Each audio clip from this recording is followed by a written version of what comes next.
They found that human skulls used to look like fucking warriors. Like they used to have massive fucking jaws and like you know, like this big brow ridge, like caveman style skulls, right?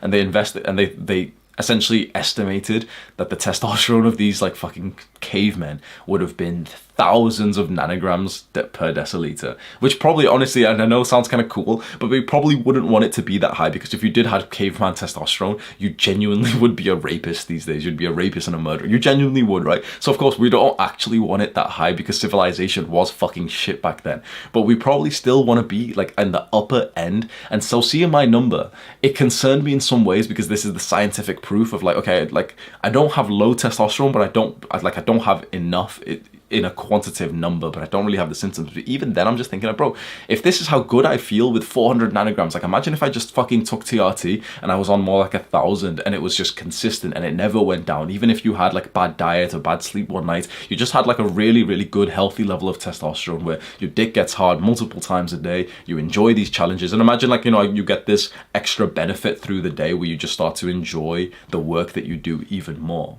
And that could be something really valuable. Taking TRT has been something in my mind for a little while. If you are interested, and I don't think, you know, as like a young guy, you should consider it really that seriously unless you've really got symptoms. And if you do have symptoms, for example, if you know you really hate challenges, like that's the point of this point here, like embrace challenges. If you hate challenges, if you hate discomfort, if you hate pushing yourself because it just feels horrible, you may have low testosterone, and it might be worth just having a look at that.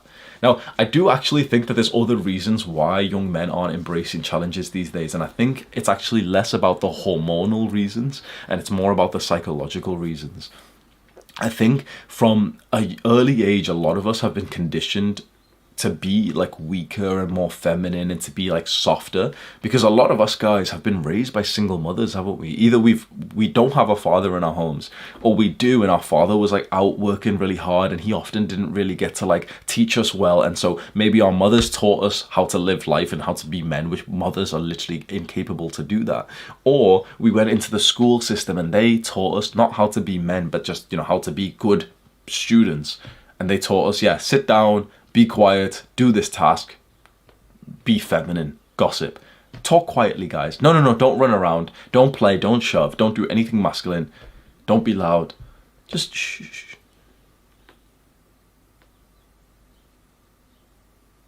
The seventh thing,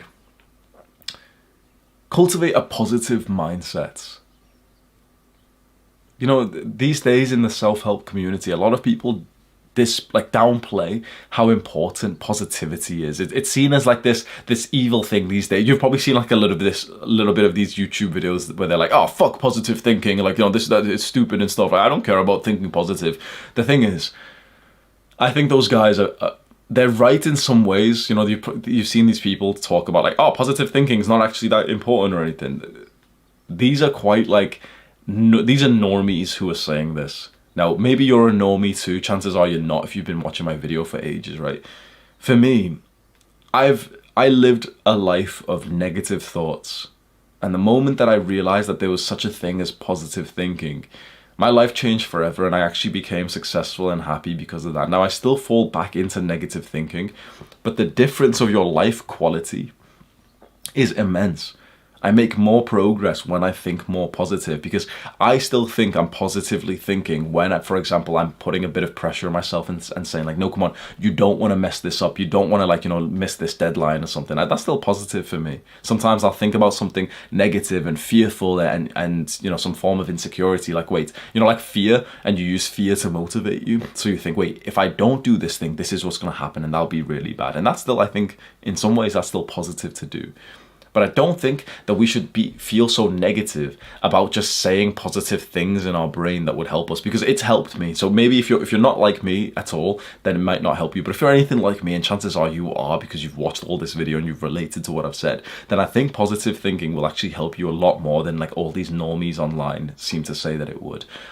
So what we want to do to start positive thinking, it's very similar to that analogy I gave you, which is the Mr. Defeat and Mr. Triumph. That's essentially just like negative and positive thinking. And so I really like these weird mental analogies for this.